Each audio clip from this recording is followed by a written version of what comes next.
도미니카 공화국 고산지대, 콘스탄사, 카리브해의 열대 국가에서 1년 내내 감자가 자라는 기적 같은 땅입니다. 하지만 이곳 농부들에게 감자 농사는 늘 도박이었어요. 심어도 싹이 썩고 키워도 병이 돌고 수확해도 남는 게 없었습니다. 대대로 이어온 밭에서 대대로 이어온 빚만 늘어갔죠. 그런데 믿을 수 없는 일이 일어났습니다. 지구 반대편 한 번도 들어본 적 없는 나라에서 온 사람들. 그들이 가져온 작은 씨앗 하나가 이 마을을 송두리째 바꿔놓기 시작한 겁니다. 병 없는 깨끗한 씨감자 한국의 기술과 도미니카 농부들의 땀이 만났을 때 무슨 일이 벌어졌을까요? 3대째 빚에 허덕이던 한 농부의 이야기가 지금 시작됩니다. 그 전에 구독과 좋아요 눌러주시면 제작하는 데 큰 힘이 됩니다. 지금 공개합니다. 안녕하세요.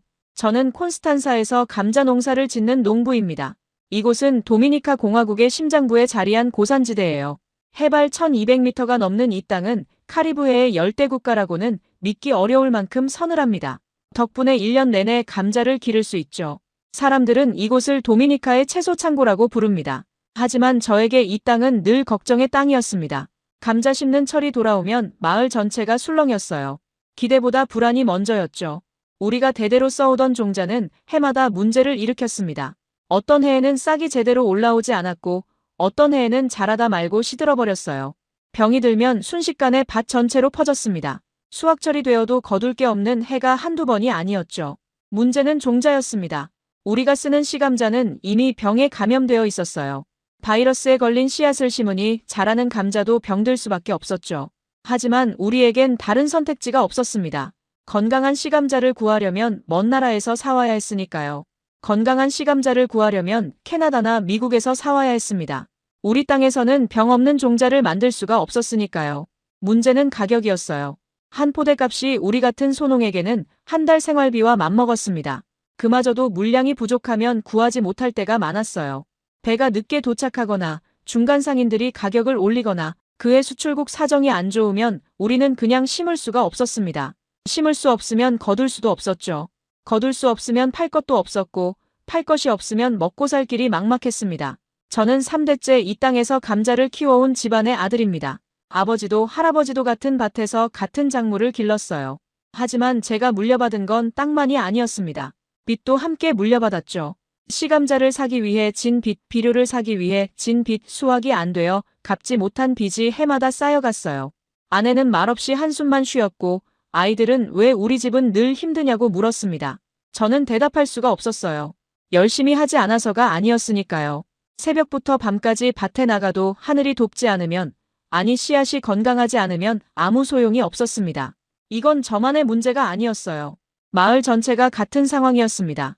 옆집 호세도, 언덕 너머 카를로스도, 마을 어귀에 사는 노인 미겔도 모두 한숨을 쉬었죠. 우리는 서로의 얼굴만 봐도 그의 농사가 어땠는지 알 수 있었습니다. 표정이 다 똑같았으니까요.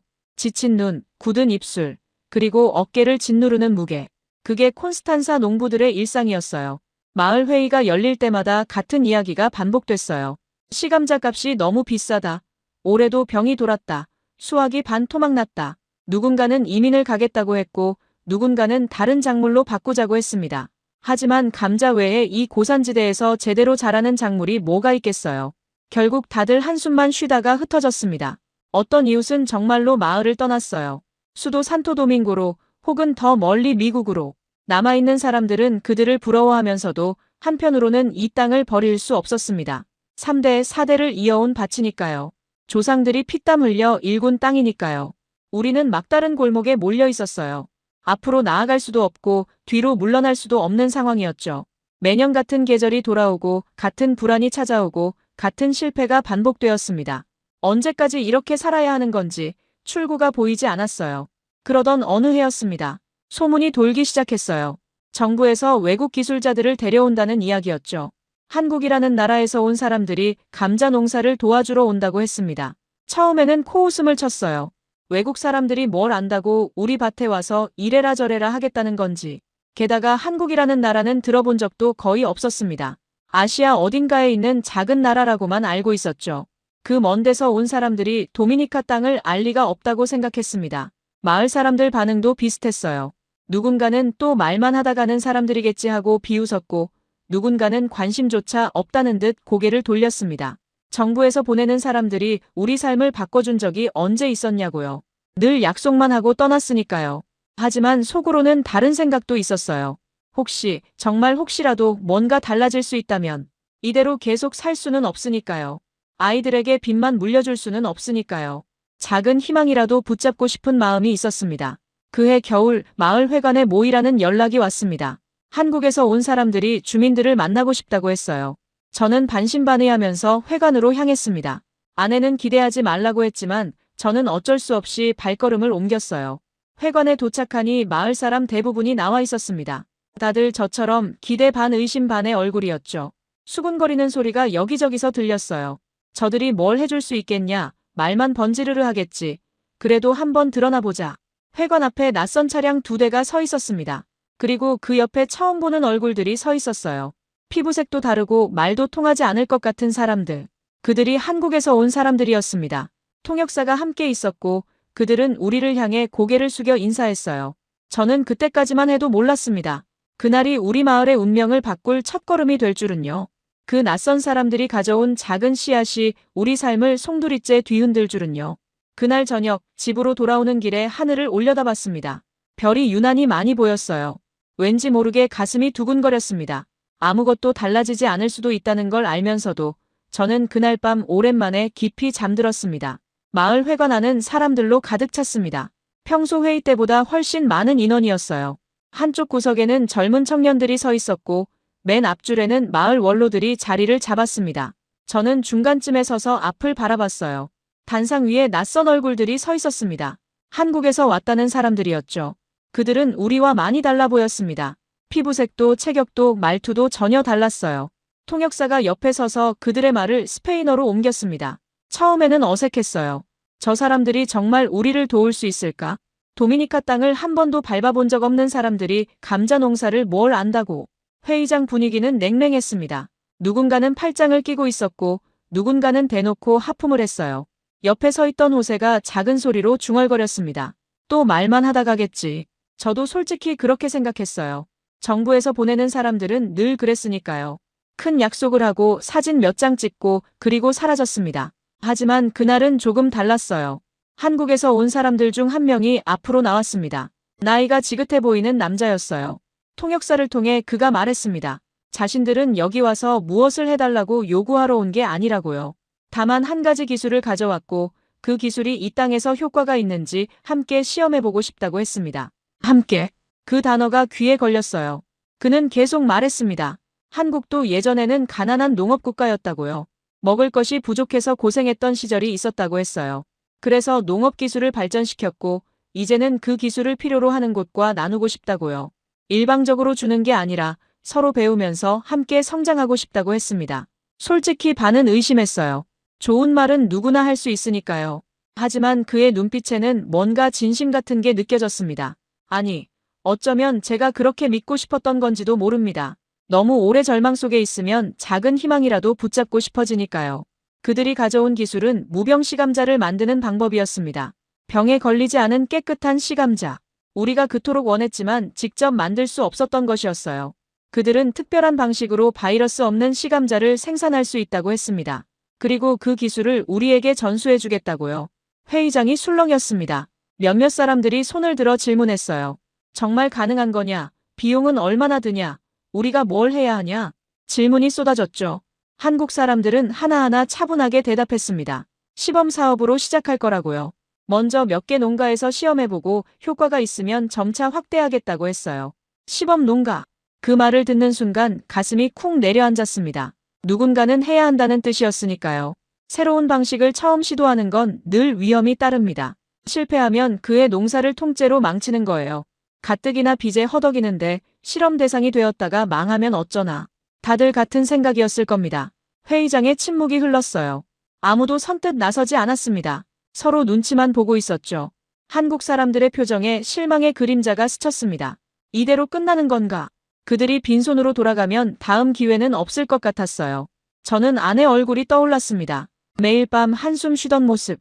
아이들의 학비 걱정에 잠 못 이루던 밤들. 3대째 이어온 밭을 팔아야 하나 고민하던 순간들. 이대로 가면 결국 똑같은 일이 반복될 뿐이었어요. 손을 들었습니다. 제 손이 올라간 걸 보고 저도 놀랐어요. 하겠습니다. 시범 농가로 참여하겠습니다. 목소리가 떨렸습니다. 회의장의 모든 시선이 제게로 쏠렸어요. 누군가는 미쳤다는 표정을 지었고 누군가는 안타깝다는 눈으로 바라봤습니다. 하지만 한국에서 온 그 남자는 고개를 깊이 숙여 인사했습니다. 감사하다고요. 함께 해보자고요. 그 순간 뭔가가 시작되는 느낌이 들었어요. 아직은 막연했지만요. 저 혼자만 나선 건 아니었습니다. 잠시 후 카를로스도 손을 들었고 마을 어귀에 사는 페드로도 참여하겠다고 했어요. 결국 5농가가 시범 사업에 함께하기로 했습니다. 우리는 서로를 바라보며 작게 고개를 끄덕였어요. 무모한 도전일 수도 있었지만 아무것도 하지 않는 것보다는 나았습니다. 회의가 끝나고 집으로 돌아오는 길 하늘에는 먹구름이 끼어 있었어요. 비가 올 것 같았습니다. 마음도 그랬어요. 잘한 건지 모르겠더군요. 아내에게 뭐라고 말해야 할지, 아이들에게는 어떻게 설명해야 할지, 온갖 생각이 머릿속을 맴돌았습니다. 집에 도착하자 아내가 물었어요. 회의는 어땠냐고요? 저는 잠시 망설이다가 말했습니다. 새로운 걸 해보기로 했다고요. 한국에서 온 사람들과 함께 감자 농사를 다르게 지어보기로 했다고요. 아내는 한참 동안 아무 말도 하지 않았습니다. 그리고 조용히 물었어요. 잘 될 것 같냐고요. 저는 대답할 수 없었어요. 모르겠다고 하지만 이대로는 안 되니까 뭐라도 해봐야 하지 않겠냐고 했습니다. 아내가 고개를 끄덕였어요. 그리고 말했습니다. 뭘 하든 함께 하겠다고요. 그 말에 눈시울이 뜨거워졌습니다. 우리는 가난했지만 적어도 혼자는 아니었어요. 며칠 후 한국기술진이 마을에 다시 왔습니다. 이번에는 장비와 자료를 잔뜩 들고요. 그들은 우리 밭을 직접 돌아보았어요. 흙을 만져보고 기후를 확인하고 물 사정을 살폈습니다. 그리고 우리와 함께 계획을 세웠죠. 언제 심을지, 어떻게 관리할지, 무엇을 기록할지. 그 과정에서 느낀 게 있었어요. 그들은 우리에게 명령하지 않았습니다. 대신 물었어요. 이 땅에서는 보통 어떻게 하느냐고요. 당신들의 경험은 무엇이냐고요. 우리 의견을 존중했습니다. 기술은 그들이 가져왔지만 농사는 함께 짓는 거라고 했어요. 그때 알았습니다. 이건 단순한 원조가 아니라 협력이라는 걸요. 한쪽이 주고 한쪽이 받는 게 아니라 서로가 서로에게 필요한 걸 나누는 관계. 그들에게는 기술이 있었고 우리에게는 땅과 경험이 있었습니다. 그 둘이 만나야 비로소 무언가가 시작될 수 있었어요. 첫 번째 씨감자가 우리 손에 들어온 건 그로부터 얼마 지나지 않아서였습니다. 작고 단단한 감자들. 겉보기엔 평범해 보였어요. 하지만 그 안에는 병이 없다고 했습니다. 한국의 기술로 만들어진 깨끗한 씨앗이라고요. 저는 그 씨감자를 손에 들고 한참을 바라봤습니다. 이 작은 것이 정말 우리 삶을 바꿀 수 있을까? 반신반의했지만 한편으로는 기대가 되었어요. 적어도 이번에는 뭔가 다를 것 같다는 예감이 들었습니다. 밭에 씨감자를 심던 날 하늘이 맑았습니다. 한국기술진도 함께 나왔어요. 우리는 나란히 서서 흙을 파고 씨앗을 묻었습니다. 말은 통하지 않았지만 함께 땀 흘리는 건 같았어요. 그 순간만큼은 우리가 한 팀이라는 느낌이 들었습니다. 씨앗을 다 심고 나서 저는 기도했어요. 제발 이번에는 되게 해달라고요. 더 이상 아이들에게 가난을 물려주고 싶지 않다고요.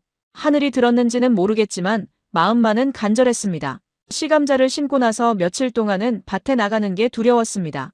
혹시 싹이 안 올라오면 어쩌나. 예전처럼 또 썩어버리면 어쩌나. 온갖 걱정이 머릿속을 맴돌았어요. 밤에 잠을 자다가도 벌떡 일어나 창밖을 바라보곤 했습니다. 비가 너무 많이 오는 건 아닌지, 바람이 너무 센 건 아닌지. 아내는 그런 저를 보며 말했어요.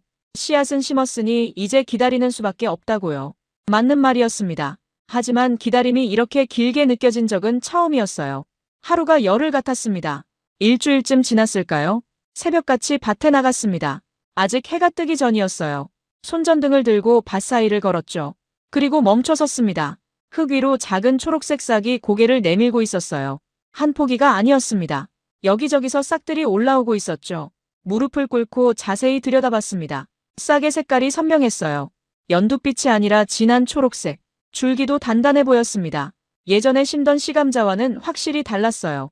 그때는 싹이 올라와도 연약하고 색도 흐릿했거든요. 하지만 이번에는 뭔가 다르다는 게 느껴졌습니다. 집으로 돌아와 아내에게 말했어요. 싹이 났다고요. 아내도 함께 밭으로 나갔습니다. 우리는 나란히 서서 그 작은 싹들을 바라봤어요. 아무 말도 하지 않았지만 서로의 마음을 알 수 있었습니다. 아직 시작에 불과했지만 희망이라는 게 이런 거구나 싶었어요. 한국기술진도 곧 찾아왔습니다. 그들은 싹의 상태를 꼼꼼히 확인했어요. 사진을 찍고 기록을 남기고 저에게 이것저것 물었습니다. 흙 상태는 어떤지, 물은 얼마나 주었는지, 해충은 보이지 않았는지. 저는 하나하나 대답했어요. 그들은 고개를 끄덕이며 만족스러운 표정을 지었습니다. 하지만 진짜 시험은 그때부터였어요. 보름쯤 지나자 싹들이 줄기로 자라기 시작했습니다. 그런데 문제가 생겼어요. 옆밭에서 병이 돌기 시작한 겁니다. 시범 사업에 참여하지 않은 농가들의 밭이었죠. 예전 방식대로 심은 감자들이었어요. 잎에 검은 반점이 생기더니 순식간에 밭 전체로 퍼졌습니다. 역병이었어요. 저는 가슴이 철렁 내려앉았습니다. 우리 밭도 당하는 건 아닐까? 병은 바람을 타고 옮겨가니까요. 밤새 잠을 못 잤어요. 다음 날 새벽 밭으로 달려갔습니다. 우리 밭의 감자들은 멀쩡했습니다. 잎사귀가 싱싱하게 펼쳐져 있었어요. 검은 반점 하나 없었죠. 저는 믿을 수가 없어서 밭 전체를 돌아다녔습니다. 한 포기 한 포기 확인했어요. 정말로 병이 들지 않았습니다. 옆밭과 우리 밭은 불과 몇 미터 거리였어요. 같은 흙, 같은 기후, 같은 비를 맞았는데 결과가 완전히 달랐습니다. 그제야 한국 기술진이 했던 말이 떠올랐어요. 무병씨 감자는 처음부터 바이러스가 없기 때문에 병에 대한 저항력이 다르다고요. 반신반의했던 그 말이 눈앞에서 증명되고 있었습니다. 소문은 금세 퍼졌어요. 시범 농가들의 반만 병이 안 들었다는 이야기가 마을 전체에 돌았습니다. 처음에 우리를 비웃던 사람들이 밭에 찾아왔어요. 직접 눈으로 확인하고 싶다고요. 그들은 우리 밭과 옆밭을 번갈아 보며 고개를 갸우뚱했습니다. 어떻게 이럴 수 있냐고 물었죠. 저는 설명했어요. 씨감자가 다르다고요. 한국에서 가져온 기술로 만든 병 없는 씨감자라고요. 처음에는 다들 믿지 않았어요. 무슨 마법이냐는 표정이었죠. 하지만 결과가 눈앞에 있으니 부정할 수 없었습니다. 카를로스 밭도 페드로 밭도 마찬가지였어요. 시범 사업에 참여한 5농가 모두 병을 피해갔습니다. 반면 예전 방식대로 심은 밭들은 속수무책으로 당했죠. 어떤 집은 밭의 절반 이상을 잃었어요. 그해 수확을 포기해야 하는 집도 있었습니다. 마을 분위기가 달라지기 시작했어요. 처음에 시범 농가로 나선 우리를 무모하다고 했던 사람들이 이제는 다른 눈으로 바라봤습니다. 어떤 이들은 부러워했고 어떤 이들은 후회했어요. 왜 자기도 참여하지 않았냐고요. 하지만 아직 수확을 한 건 아니었습니다. 싹이 잘 자라고 병을 피했다고 해서 끝난 게 아니에요. 감자가 땅속에서 제대로 열려야 했고 그 감자가 품질이 좋아야 했습니다. 아직 갈 길이 남아 있었죠. 한국기술진은 계속 우리와 함께 했어요. 일주일에 2~3번씩 밭에 나왔습니다. 감자잎의 상태를 확인하고 흙 속 상황을 점검했어요. 우리에게 물 주는 시기와 양을 알려주고 비료는 어떻게 써야 하는지 조언해줬습니다. 저도 열심히 배웠어요. 예전에는 그냥 감으로 농사를 지었거든요. 아버지가 하던 대로, 할아버지가 하던 대로. 하지만 그들은 왜 그렇게 해야 하는지를 설명해줬습니다. 이 시기에는 물이 많이 필요하고 저 시기에는 줄여야 한다. 이런 증상이 보이면 이렇게 대처해야 한다. 농사가 과학이라는 걸 처음 알았어요. 밤마다 그날 배운 것들을 공책에 적었습니다. 아이들이 뭐 하냐고 물었어요. 공부한다고 했죠. 아이들이 웃었어요. 아빠가 공부를 다 한다고요. 하지만 저는 진지했습니다. 이건 우리 가족의 미래가 걸린 일이었으니까요. 감자잎이 무성해지면서 밭이 초록색 융단처럼 변했어요. 바람이 불면 잎들이 출렁였습니다. 그 모습을 볼 때마다 가슴이 벅찼어요. 내 밭이 이렇게 건강하게 자라는 건 처음이었거든요. 3대째 농사를 지어왔지만 이런 광경은 본 적이 없었습니다. 수확 시기가 가까워지면서 기대와 불안이 교차했어요. 땅 위로 보이는 건 좋아 보이지만 중요한 건 땅속이니까요. 감자가 얼마나 열렸는지, 크기는 어떤지, 상태는 좋은지. 흙을 파헤쳐봐야 알 수 있는 거였습니다. 수확을 며칠 앞두고 한국기술진 중 한 명이 저에게 말했어요. 기대해도 좋을 것 같다고요. 잎의 상태나 줄기의 굵기로 봐서 땅속 감자도 좋을 거라고요. 그 말에 조금은 안심이 됐지만 완전히 믿기는 어려웠어요. 직접 눈으로 봐야 했습니다. 수확 전날 밤, 저는 또 잠을 못 잤습니다. 아내가 옆에서 말했어요. 내일이면 알게 된다고요. 좋든 나쁘든 결과가 나온다고요. 그러니까 오늘은 푹 자라고요. 하지만 잠이 올 리가 없었어요. 창문 너머로 별이 보였습니다. 같은 별을 보면서 기도했어요. 제발 이번에는 되게 해달라고요. 다음 날 새벽, 저는 누구보다 먼저 밭에 나갔습니다. 손에 삽을 들고 첫 번째 포기 앞에 섰어요. 심호흡을 했습니다. 그리고 천천히 흙을 파기 시작했죠. 삽 끝에 뭔가 단단한 게 닿았습니다. 조심스럽게 흙을 걷어냈어요. 감자가 모습을 드러냈습니다. 크고 단단한 감자. 한 포기에서 67개가 주렁주렁 달려 있었어요.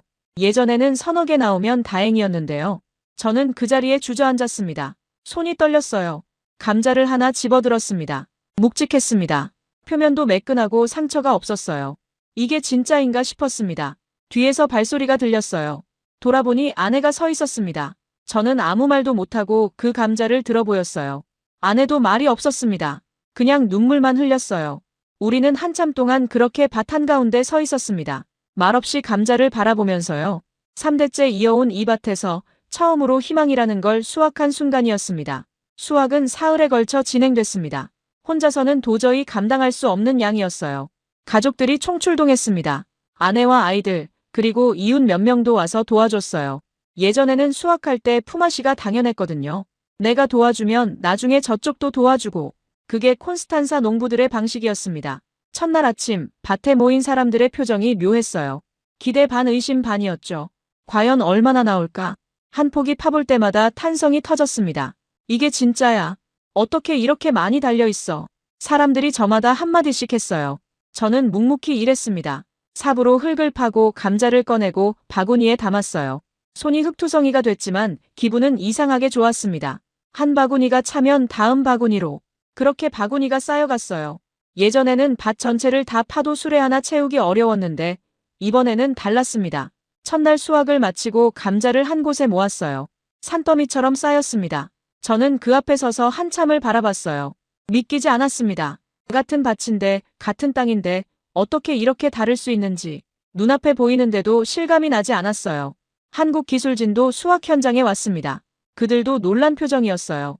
예상보다 잘 됐다고 했습니다. 사진을 찍고 기록을 남겼죠. 저에게 악수를 청하며 말했어요. 수고했다고요. 하지만 저는 고개를 저었습니다. 제가 한 게 아니라 우리가 함께 한 거라고요. 이틀째, 사흘째 수확을 이어갔습니다. 매일 감자산이 높아졌어요. 마지막 날 저녁 모든 수확이 끝나고 감자를 세어봤습니다.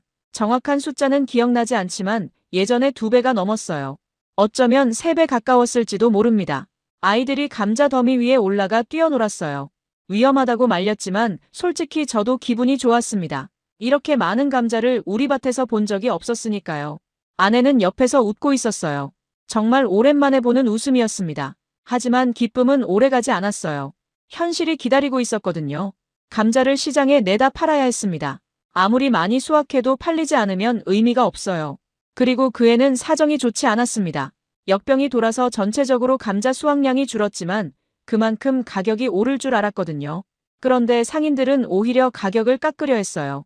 물량이 많으니까 더 싸게 내놓으라는 거였습니다. 시범 농가들만 풍작이었으니 우리끼리 경쟁이 붙은 셈이었죠. 상인들은 그걸 이용했어요. 이쪽에서 안 팔면 저쪽에서 산다고 했습니다. 결국 우리가 원하는 가격을 받기 어려웠어요. 저는 화가 났습니다. 이렇게 고생해서 키웠는데 왜 제 값을 못 받는 건지. 하지만 감자는 오래 두면 상하니까 어쩔 수 없이 팔아야 했어요.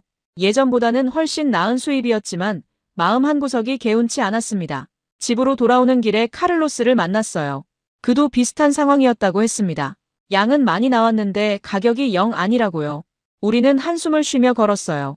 잘 된 건지 안 된 건지 모르겠다고요. 하지만 집에 도착해서 계산을 해보니 확실히 달랐습니다. 예전 같으면 빚을 갚고 나면 남는 게 없었어요. 오히려 더 빚을 져야 할 때도 있었죠. 그런데 이번에는 빚을 갚고도 돈이 남았습니다. 많지는 않았지만 분명히 남았어요. 아내에게 보여줬습니다. 이게 우리 몫이라고요. 아내는 한참 동안 그 돈을 바라봤어요. 그리고 물었습니다. 이걸로 뭘 할 거냐고요. 저는 생각해뒀던 대로 대답했어요. 먼저 아이들 학비를 내고 나머지는 다음 농사를 위해 모아두자고요. 그날 밤 저는 오랜만에 편하게 잠들었습니다. 꿈도 꾸지 않았어요. 그냥 깊이 푹 잤습니다. 얼마만인지 모르겠어요. 빚 걱정에 시달리지 않고 잠든 밤이 언제였는지 기억도 나지 않았으니까요. 며칠 후 마을 회의가 열렸습니다. 시범 사업 결과를 공유하는 자리였어요. 5농가 모두 비슷한 결과였습니다. 수확량은 예전보다 훨씬 늘었고 병 피해는 거의 없었어요. 한국기술진이 수치를 정리해서 보여줬습니다. 평균적으로 생산성이 크게 올랐다고요. 회의장 분위기가 처음 왔을 때와는 완전히 달랐습니다. 아무도 팔짱을 끼고 있지 않았어요. 다들 앞으로 몸을 기울이고 귀를 기울였죠. 질문도 쏟아졌습니다. 다음에는 어떻게 하면 되느냐, 우리도 참여할 수 있느냐, 시감자는 어디서 구하느냐. 한국기술지는 차근차근 설명했어요. 시범 사업이 성공했으니 점차 확대할 계획이라고요.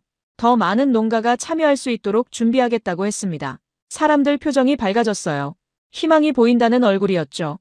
하지만 저는 한편으로 복잡한 마음이 들었습니다. 이번에는 잘 됐지만 다음에도 그럴까? 한국기술진이 계속 와줄 수 있을까? 그들이 떠나면 우리끼리 할 수 있을까? 아직은 확신이 없었어요. 회의가 끝나고 한국기술진 중 한 명이 저에게 다가왔습니다. 조용히 말했어요. 이번 성과는 당신들이 해낸 거라고요. 우리는 기술을 전해줬을 뿐이고 실제로 밭에서 땀 흘린 건 당신들이라고요. 그 말이 마음에 남았습니다. 집으로 돌아오면서 생각했어요. 맞는 말이었습니다. 그들이 시감자를 줬지만 그걸 심고 가꾸고 수확한 건 우리였어요. 물론 그들의 도움이 없었으면 시작도 못했겠죠. 하지만 우리도 뭔가를 해냈습니다. 그 사실이 작은 자신감을 줬어요. 밤에 밭을 한 바퀴 돌았습니다. 수확이 끝난 밭은 텅 비어 있었어요. 흙만 남아 있었죠. 하지만 그 흙이 예전과는 다르게 보였습니다. 가능성이 있는 땅, 희망을 심을 수 있는 땅. 3대째 이어온 이 밭이 처음으로 저를 실망시키지 않았어요. 하늘에 별이 떠 있었습니다. 콘스탄사의 밤하늘은 늘 별이 많아요. 고산지대라서 공기가 맑거든요. 그 별을 보면서 다짐했습니다. 이번 한 번으로 끝내지 않겠다고요. 계속 배우고 계속 노력하겠다고요. 아직 갈 길이 멀었습니다. 한 번의 성공으로 모든 게 해결된 건 아니에요. 여전히 대부분의 시감자는 먼 나라에서 사와야 했고 시장 가격은 우리 마음대로 할 수 없었죠. 하지만 적어도 방향은 알게 됐습니다. 어디로 가야 하는지, 뭘 해야 하는지, 그리고 무엇보다 혼자가 아니라는 걸 알게 됐어요. 한국에서 온 사람들, 함께 시범 사업에 참여한 이웃들, 그리고 내 가족. 우리는 함께 이 한철을 버텨냈습니다. 그게 가장 큰 수확이었을지도 모릅니다. 다음 철이 기다려졌어요. 두렵기도 했지만 기대가 더 컸습니다. 이번에 배운 것들을 바탕으로 더 잘할 수 있을 것 같았거든요. 땅은 거짓말을 하지 않습니다. 정성을 들이면 그만큼 돌려주죠. 이번에 그걸 확인했어요. 첫 수확이 끝나고 얼마 지나지 않아 다음 농사 준비가 시작됐습니다. 감자는 1년에 여러 번 심을 수 있어요. 콘스탄사는 고산지대라 기후가 서늘하거든요. 그래서 쉴 틈이 없었습니다. 한 철이 끝나면 바로 다음 철을 준비해야 했죠. 문제는 시감자였습니다. 지난번에는 한국기술진이 가져온 무병 시감자를 썼어요. 하지만 그걸 매번 받을 수는 없었습니다. 수량에 한계가 있었거든요. 그래서 한국기술진이 새로운 방법을 알려줬어요. 수확한 감자 중에서 상태가 좋은 걸 골라 다음 철 종자로 쓰는 거였습니다. 처음에는 의아했어요. 예전에도 그렇게 했거든요. 수확한 감자를 다음 해에 다시 심는 거. 그게 왜 달라지는 건지 몰랐습니다. 하지만 그들의 설명을 듣고 이해했어요. 핵심은 처음 시감자가 건강해야 한다는 거였습니다. 병든 시감자에서 나온 감자는 다시 심어도 병이 옮겨가요. 세대가 지날수록 병이 쌓이고 결국 수확량이 떨어지죠. 우리가 예전에 실패한 이유가 그거였어요. 하지만 무병 시감자에서 시작하면 다릅니다. 처음이 건강하니까 그 다음 세대도 비교적 건강하게 유지돼요. 물론 영원히 그런 건 아니지만 몇 세대는 버틸 수 있다고 했습니다. 저는 수확한 감자들을 꼼꼼히 살폈어요. 크기가 적당하고 상처가 없고 모양이 고른 것들을 골랐습니다. 한국기술진이 옆에서 지켜보며 조언해줬어요. 이건 너무 크다. 저건 상처가 있다. 이 정도 크기가 적당하다. 하나하나 배워갔습니다. 골라낸 감자들을 따로 보관했어요. 서늘하고 어두운 곳에 두어야 한다고 했습니다. 습기가 차면 안 되고 환기도 잘 되어야 했죠. 예전에는 그냥 창고에 쌓아뒀는데 이번에는 신경을 많이 썼어요. 종자가 상하면 다음 농사를 망치는 거니까요. 다음 철 파종날이 왔습니다. 직접 고른 종자를 심는 건 색다른 기분이었어요. 먼 나라에서 사온 게 아니라 내 밭에서 나온 감자를 다시 심는 거잖아요. 뿌듯하면서도 걱정이 됐습니다. 과연 잘 될까? 결과는 괜찮았어요. 첫 번째 시범 사업 때만큼은 아니었지만 예전 방식으로 했을 때보다는 훨씬 나았습니다. 싹도 잘 올라왔고 병도 크게 돌지 않았어요. 수확량도 나쁘지 않았죠. 우리 힘으로 종자를 이어갈 수 있다는 걸 확인한 거였습니다. 하지만 현실은 녹록지 않았어요. 우리 5농가만으로는 한계가 있었습니다. 마을 전체가 바뀌려면 더 많은 종자가 필요했어요. 그런데 우리가 자체적으로 생산할 수 있는 양은 제한적이었죠. 여전히 마을 대부분의 농가는 예전 방식대로 농사를 지었습니다. 병든 종자를 심고 병든 감자를 수확하고 그걸 또 심는 악순환이 계속됐어요. 어떤 이웃은 우리한테 종자를 나눠달라고 했어요. 하지만 줄 만큼 여유가 없었습니다. 우리 밭에 심을 것도 빠듯했거든요. 미안하다고 했지만 그들의 실망한 표정이 마음에 걸렸어요. 함께 잘 살아야 하는데 우리만 잘 되는 것 같아서 불편했습니다. 한국기술진과 이 문제를 상의했어요. 그들도 고민하고 있었습니다. 더 많은 무병씨 감자를 공급하려면 생산시설이 필요하다고 했어요. 그걸 만드는 데는 시간과 자원이 필요하고요. 하루아침에 해결될 문제가 아니었습니다. 그래도 조금씩 나아지고 있었어요. 첫 해에는 5농가였는데 다음 해에는 10농가로 늘었습니다. 그 다음 해에는 20농가. 한국기술진이 추가로 무병씨 감자를 가져왔고 우리가 자체 생산한 종자도 보탰어요. 천천히, 아주 천천히 마을이 변하고 있었습니다. 저도 변했습니다. 예전에는 그냥 농사꾼이었어요. 아버지가 하던 대로 할아버지가 하던 대로 했죠. 하지만 이제는 달랐습니다. 왜 이렇게 해야 하는지 알게 됐어요. 종자의 중요성, 병의 원리, 토양 관리. 농사가 단순한 노동이 아니라 과학이라는 걸 깨달았습니다. 밤마다 공책을 펼쳤어요. 그날 관찰한 것들을 적었습니다. 날씨, 흙 상태, 작물의 변화. 처음에는 서툴렀지만 점점 익숙해졌어요. 아이들이 숙제하는 옆에서 저도 기록을 했습니다. 아내가 웃으며 말했어요. 이제 진짜 전문가 같다고요. 전문가라니. 부끄러웠지만 기분은 나쁘지 않았어요. 하지만 늘 마음 한구석에는 불안이 있었습니다. 우리가 자체 생산하는 종자로 심는 밭이 조금씩 늘고 있었지만 여전히 대부분은 먼 나라에서 사와야 했어요. 완전한 자립과는 거리가 멀었죠. 수입시 감자 가격이 오르면 우리는 또 휘청거릴 수밖에 없었습니다. 그리고 한국기술진이 언제까지 함께할 수 있을지도 불확실했어요. 그들도 영원히 여기 있을 순 없으니까요. 언젠가는 떠날 거고 그때 우리가 스스로 해낼 수 있어야 했습니다. 그 생각을 하면 막막했어요. 어느 날 한국기술진 중 한 명과 이야기를 나눴습니다. 그에게 솔직하게 말했어요. 당신들이 떠나면 어떻게 하냐고요. 우리끼리 할 수 있을지 모르겠다고요. 그가 잠시 생각하더니 대답했어요. 지금 당장 모든 걸 할 수는 없다고요. 하지만 중요한 건 방향이라고 했습니다.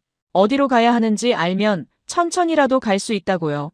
그리고 우리가 완전히 떠나는 게 아니라 계속 연락하고 도울 거라고 했습니다. 그 말이 위안이 됐어요. 완벽하지 않아도 괜찮다는 거잖아요. 한 번에 다 해결하려고 조급해할 필요 없이 꾸준히 나아가면 된다는 거죠. 저는 고개를 끄덕였습니다. 집으로 돌아오면서 밭을 바라봤어요. 초록색 잎들이 바람에 흔들리고 있었습니다. 이 중 일부는 내가 직접 고른 종자에서 자란 거예요. 먼 나라에서 사온 게 아니라 내 손으로 골라서 심은 씨감자. 그게 자라서 잎을 펼치고 있었습니다. 아직 갈 길이 멀어요. 우리 종자로 심는 밭은 전체의 일부에 불과합니다. 대부분은 여전히 수입에 의존하고 있죠. 하지만 그 일부가 점점 늘고 있어요. 작년보다 올해가 낫고 올해보다 내년이 나을 겁니다. 완벽한 자립은 아직 먼 이야기예요. 하지만 우리는 그 방향으로 걷고 있습니다. 느리더라도 한 걸음씩. 그게 지금 우리가 할 수 있는 전부이고 그것만으로도 충분히 의미가 있다고 생각합니다. 어느 날 마을에 낯선 사람들이 찾아왔습니다. 한국 사람들이 아니었어요. 정부에서 나온 관계자들과 언론사 기자들이었죠. 콘스탄사의 감자 농사가 달라졌다는 소문을 듣고 취재하러 온 거였습니다. 저는 당황했어요. 카메라 앞에 서본 적이 없었거든요. 기자가 마이크를 들이밀며 물었습니다. 어떻게 이런 변화가 가능했냐고요. 저는 머뭇거리다가 대답했어요. 혼자 한 게 아니라고요. 한국에서 온 분들이 기술을 알려줬고 우리가 그걸 배워서 적용한 거라고요. 기자는 더 물었습니다. 한국 기술이 그렇게 대단하냐고요. 저는 잠시 생각했어요. 그리고 말했습니다. 기술이 대단한 게 아니라 그 기술을 나눠주려는 마음이 대단한 거라고요. 그리고 우리가 그걸 받아들여서 직접 해냈다는 게 중요한 거라고요. 인터뷰가 끝나고 기자들이 떠났어요. 카를로스가 다가와서 말했습니다. 말 잘했다고요. 저는 쑥스러워서 고개를 저었어요. 그냥 사실을 말한 것뿐이라고요. 하지만 그날 밤 생각해보니 제가 한 말이 맞았어요. 한국이 기술을 줬다고 해서 끝난 게 아니었습니다. 우리가 받아들이고 배우고 땀 흘려 실천했기 때문에 결과가 나온 거예요. 어느 한쪽만의 공이 아니었죠. 그 즈음 마을 분위기가 많이 달라졌습니다. 예전에는 각자 자기 밭만 신경 썼어요. 옆집 농사가 잘 되든 망하든 크게 관심이 없었죠. 하지만 시범 사업을 거치면서 함께 움직이는 법을 배웠습니다. 종자를 나누고 정보를 공유하고 문제가 생기면 같이 고민했어요. 한 번은 페드로 밭에 이상한 증상이 나타났어요. 잎이 노랗게 변하기 시작한 거죠. 페드로는 걱정이 돼서 저와 카를로스를 불렀습니다. 우리는 함께 밭을 살폈어요. 한국 기술진에게도 연락했죠. 그들이 와서 확인하더니 영양 부족이라고 했어요. 비료를 조절하면 괜찮을 거라고요. 예전 같았으면 페드로 혼자 끙끙 앓다가 밭을 망쳤을 거예요. 하지만 이번에는 달랐습니다. 함께 해결책을 찾았고 페드로 밭은 회복됐어요. 그 일 이후로 우리는 더 자주 모였습니다. 일주일에 한 번씩 모여서 각자 밭 상황을 공유했어요. 처음에는 5농가만 모였는데 점점 사람이 늘었습니다. 시범 사업에 참여하지 않은 농가들도 오기 시작했어요. 궁금하니까요. 우리가 뭘 하는지, 어떻게 하는지. 저는 아는 것을 나눴습니다. 한국기술진에게 배운 것들, 직접 경험하면서 깨달은 것들. 가르친다기보다 그냥 이야기를 나눈 거예요. 마을 원로 미겔이 어느 날 말했습니다. 콘스탄사가 변하고 있다고요. 예전에는 다들 따로 놀았는데 이제는 마을이 하나가 되어가는 것 같다고요. 그 말을 듣고 뿌듯했어요. 감자 농사가 바뀌었을 뿐인데 마을 전체가 달라지고 있었습니다. 하지만 갈등도 있었어요. 시범 사업에 참여하지 못한 농가들 중에서 불만을 가진 사람들이 있었습니다. 왜 우리는 안 되냐는 거였죠. 종자가 부족해서 모두에게 돌아가지 못했거든요. 어떤 사람들은 우리가 특혜를 받았다고 생각했어요. 호세가 어느 날 저에게 따졌습니다. 자기는 왜 빠졌냐고요. 저는 난감했어요. 처음에 손을 들었던 사람이 시범 농가가 된 거였거든요. 그때 호세는 망설이다가 손을 들지 않았어요. 하지만 지금 와서 그 말을 하기는 어려웠습니다. 저는 최대한 차분하게 설명했어요. 시범 사업은 시작일 뿐이라고요. 점점 확대되고 있고 다음에는 더 많은 농가가 참여할 수 있을 거라고요. 그리고 우리가 배운 것들을 기꺼이 나누겠다고 했습니다. 호세는 한참 동안 아무 말도 하지 않았어요. 그리고 고개를 끄덕였습니다. 알겠다고요. 기다리겠다고요. 하지만 그의 눈에는 여전히 서운함이 남아 있었어요. 저도 마음이 편치 않았습니다. 집으로 돌아와서 아내에게 그 이야기를 했어요. 아내는 한숨을 쉬며 말했습니다. 모두가 행복할 수는 없다고요. 하지만 그렇다고 우리가 잘못한 건 아니라고요. 우리는 기회가 왔을 때 용기를 냈고 그 결과로 지금 여기 있는 거라고요. 맞는 말이었습니다. 하지만 이웃이 힘들어하는 걸 보면서 우리만 잘 사는 건 불편했어요. 그래서 더 열심히 나누려고 했습니다. 알고 있는 것들, 경험한 것들, 심지어 우리 종자 중 일부도요. 조금이라도 도움이 된다면요. 한국기술진도 이 상황을 알고 있었어요. 그들은 추가로 시감자를 확보하려고 노력했습니다. 그리고 마을에서 자체적으로 종자를 생산하는 체계를 만들자고 제안했어요. 지금은 어렵지만 장기적으로는 우리 스스로 무병 시감자를 만들 수 있게 하겠다고요. 그 계획을 들었을 때 눈앞이 밝아지는 느낌이었어요. 영원히 외부에 의존하는 게 아니라 우리 힘으로 해결할 수 있는 길이 있다는 거잖아요. 물론 당장은 아니었습니다. 시설도 필요하고 기술 교육도 더 받아야 했어요. 하지만 방향이 생겼다는 게 중요했습니다. 저는 한국기술진에게 물었어요. 우리가 정말로 스스로 할 수 있게 될까요? 그가 대답했습니다. 할 수 있다고요. 이미 많이 배웠고 앞으로 더 배우면 된다고요. 그리고 우리가 완전히 떠나도 연결은 끊어지지 않는다고 했어요. 협력은 한 번으로 끝나는 게 아니라 계속되는 거라고요. 그 말이 마음에 깊이 남았습니다. 협력. 한쪽이 주고 한쪽이 받는 관계가 아니라 서로가 서로에게 필요한 걸 나누는 관계. 우리에겐 이 땅과 의지가 있었고 그들에겐 기술이 있었어요. 둘이 만나서 지금의 결과가 나온 겁니다. 아이들이 학교에서 돌아왔어요. 큰아이가 물었습니다. 아빠, 한국이 어디야? 저는 지도를 꺼내서 보여줬어요. 여기, 아주 먼 곳이라고요. 비행기로도 하루가 넘게 걸린다고요. 아이는 고개를 갸우뚱했어요. 그렇게 먼 데서 왜 우리를 도와주러 온 거냐고요. 저는 잠시 생각했어요. 그리고 대답했습니다. 도와주러 온 게 아니라 함께하러 온 거라고요. 우리도 그들에게 무언가를 주고 있다고요. 이 땅에서 기술이 제대로 작동하는지 확인해주고 함께 성공하는 경험을 만들어주고 있다고요. 아이가 이해했는지는 모르겠어요. 하지만 저는 그 말을 하면서 스스로 더 확신이 생겼습니다. 우리는 받기만 하는 사람이 아니에요. 함께 만들어가는 사람입니다. 그게 진짜 협력이고 그래서 이게 의미 있는 거예요. 밤에 밭을 거닐었습니다. 달빛 아래 감자잎들이 은빛으로 빛났어요. 이 밭에서 자라는 감자들. 한국의 기술과 우리의 땀이 만나서 태어난 것들. 저는 혼자가 아니었고 우리 마을도 혼자가 아니었습니다. 몇 해가 지나면서 마을은 눈에 띄게 달라졌습니다. 예전에는 각자 알아서 농사를 지었어요. 시감자를 어디서 구하든 어떻게 심든 남의 일이었죠. 하지만 이제는 달랐습니다. 마을 전체가 하나의 흐름으로 움직이기 시작했어요. 가장 큰 변화는 종자 관리였습니다. 처음에는 저 혼자 감자를 골라 종자로 보관했어요. 그런데 참여 농가가 늘어나면서 혼자서는 감당이 안 됐습니다. 그래서 우리는 역할을 나누기로 했어요. 카를로스는 종자 선별을 맡았습니다. 그는 눈이 좋았거든요. 어떤 감자가 다음 철 종자로 적합한지 귀신같이 알아봤어요. 수확철이 되면 각 농가에서 감자를 모아왔고 카를로스가 하나하나 검수했습니다. 기준에 맞지 않는 건 식용으로 돌리고 좋은 것만 종자로 분류했죠. 페드로는 보관을 담당했어요. 그의 창고가 마을에서 가장 서늘하고 환기가 잘 됐거든요. 선별된 종자는 페드로 창고로 옮겨졌습니다. 그는 온도와 습도를 꼼꼼히 체크했어요. 한국 기술진에게 배운 대로 기록도 남겼죠. 덕분에 종자가 상하는 일이 크게 줄었습니다. 저는 기록과 교육을 맡았어요. 매주 모임 때 각 농가의 상황을 정리했습니다. 누구 밭에서 문제가 생겼는지, 어떻게 해결했는지, 수확량은 어땠는지. 이 기록들이 쌓이면서 우리만의 데이터가 만들어졌어요. 새로 참여하는 농가에게는 지금까지 배운 것들을 알려줬습니다. 마을 원로 미겔은 조율 역할을 했어요. 농가들 사이에서 의견 충돌이 생기면 중재했습니다. 종자 배분을 두고 다툼이 벌어졌을 때도 미겔이 나서서 정리했죠. 그의 말에는 무게가 있었어요. 다들 그를 존경했거든요. 이렇게 각자의 역할이 생기면서 마을이 시스템처럼 돌아갔습니다. 아무도 시킨 사람이 없었어요. 자연스럽게 그렇게 된 거죠. 필요에 의해서요. 하지만 시스템이 잡힌다고 문제가 사라지는 건 아니었습니다. 그의 우기가 유난히 길었어요. 비가 몇 주째 계속 내렸습니다. 콘스탄사는 원래 비가 많은 편이지만 그해는 정도가 심했어요. 밭이 물에 잠겼습니다. 배수가 안 되는 곳은 감자가 썩기 시작했죠. 저희 밭도 피해를 입었어요.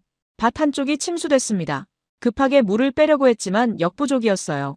결국 그 구역 감자는 다 잃었습니다. 가슴이 무너지는 것 같았어요. 그렇게 열심히 키웠는데 다른 농가들도 마찬가지였습니다. 마을 전체가 비 피해를 입었어요.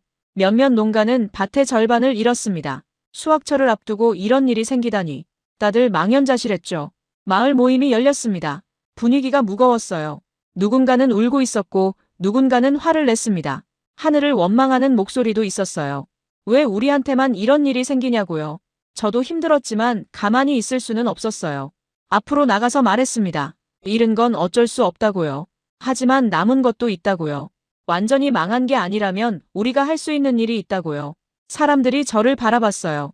저는 계속 말했습니다. 침수된 밭은 어쩔 수 없지만 괜찮은 밭은 더 열심히 관리하자고요.